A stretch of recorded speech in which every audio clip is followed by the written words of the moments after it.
How do you conquer a city that cannot be conquered? A city protected by walls so vast they tower above the horizon. A city so well supplied it could survive for years without fear. A city that believed itself untouchable. This was Babylon, the heart of the mighty Neo-Babylonian Empire, a symbol of power, wealth, and absolute security. To attack it directly was impossible. To starve it was useless. No army had ever truly broken it. And yet, one man would. From the rising power of Persia came a leader unlike any other, Cyrus the Great. He had already defeated kingdoms that once seemed invincible. But Babylon was different. This was not just another conquest.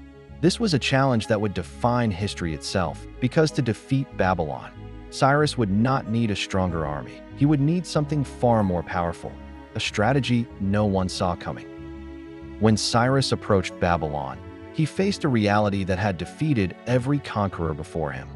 The walls were too strong, the gates were too secure, and the city within was prepared for anything.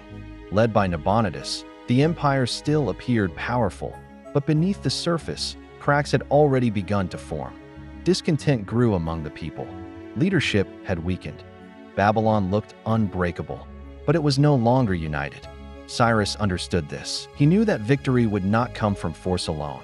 So instead of attacking the walls, he looked to the one thing that flowed through them: the Euphrates River. It ran directly into the heart of the city, a source of life and a hidden weakness. And from that realization, a daring plan was born. Cyrus ordered his forces to divert the river, far from the eyes of the city.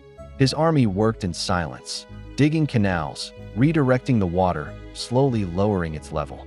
Then, under the cover of darkness, the moment came. As the river dropped to a shallow stream, Persian soldiers moved forward, stepping into the riverbed itself. Where once water had protected Babylon, now there was a path. They advanced quietly, slipping beneath the towering walls, entering through gates that were never meant to face an enemy from below. Inside the city, there was no alarm. Some accounts say the people were celebrating, unaware that their world was about to change forever. And before Babylon could even react, it was already lost. No massive battle, no long siege, just silence, and a strategy that changed everything. In 539 BCE, Babylon fell. The city that believed itself untouchable had been taken without a fight. Nabonidus was defeated, and Cyrus the Great entered the city, not as a destroyer, but as a ruler. What followed would set him apart from every conqueror before him. Instead of destruction, he brought order. Instead of oppression, he offered freedom. He respected the traditions of the people. He allowed cultures and religions to continue. And for many, he was not seen as an invader, but as a liberator.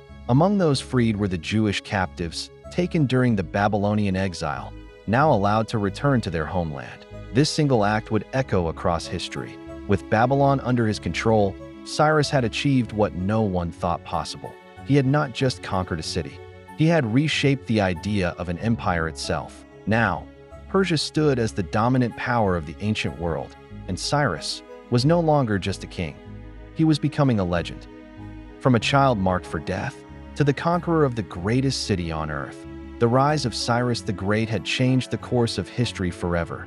But this was not the end of the story, because the empire he built would go on to shape the world in ways no one could have imagined.